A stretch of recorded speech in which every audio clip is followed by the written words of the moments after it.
உனக்கு மாமன் கிட்ட மச்சம் இருக்கு.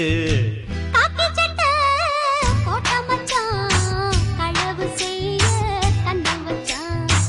கண்ணம் வைக்க பந்தம் மச்சான் கன்னத்துல கண்ணம் வச்சான்.